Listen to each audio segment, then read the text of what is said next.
एक जंगल में कालू नाम का कौवा रहता था और वह बहुत ही चालाक था। खुद तो कोई काम करता नहीं था और दूसरों के कामों पर नज़र डालता था। लाडो चिड़िया ने गन्ने की फसल उगाई थी।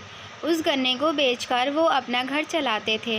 लाडो चिड़िया का गन्ने की जूस की दुकान थी और उस जूस की दुकान पर बहुत से पक्षी जूस पीने के लिए आते थे।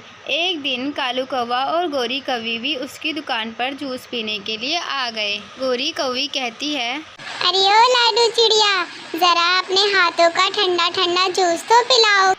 गोरी कौवी और कालू कौवे ने कई बार उसके हाथों का जूस पिया था और वो पैसे नहीं देते थे और इस बार भी वो फ्री में पीने आए थे।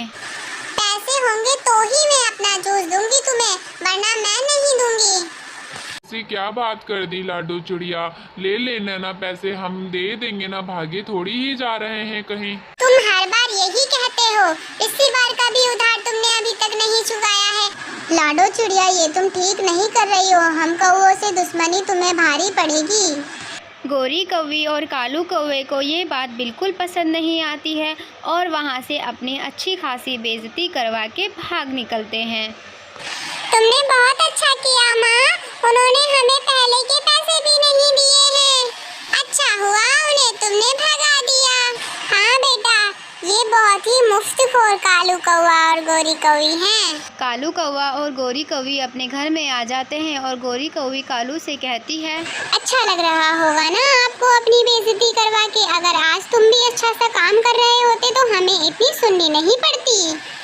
कैसी बातें कर रही हो गोरी, देखो मैं आज ही पास के पुराने जंगल में जाकर वहाँ से गन्ने लेकर आता हूँ। मैंने वहाँ पे ऐसे पौधे देखे हैं और फिर हम भी गन्ने की रस की दुकान लगाएंगे और ये लाडो देखती रह जाएगी।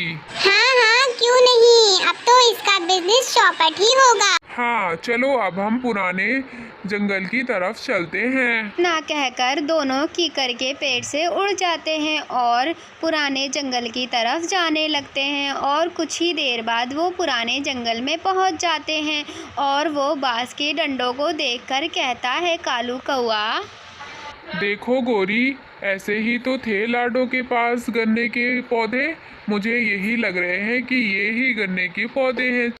हाँ हाँ कालू, लग तो वैसे ही रहे हैं, चलो हम अब इन्हें ले लेते हैं यहाँ से। इसके बाद दोनों बांस के पौधे इकट्ठा करते हैं और उन्हें उठाकर अपने घर की तरफ ले जाते हैं। गोरी और कालू को ये नहीं पता होता है कि ये गन्ने के नहीं बांस के पौधे हैं और दोनों उन्हें अपने घर पे ले आते हैं और पूरी रात आराम से चैन की नींद सोते हैं। अगले दिन गोरी और कालू लाडो की दुकान के सामने ही अपनी दुकान लगा लेते हैं। गोरी कालू से कहती है, अब पता चलेगा इस लाडो को जब इसका बिजनेस चौपट हो जाएगा, देखना तुम कालू। माँ, मुझे तो इनके गन्नों में कुछ गड़बड़ लग रही है, मुझे तो ये लग ही नहीं रहे।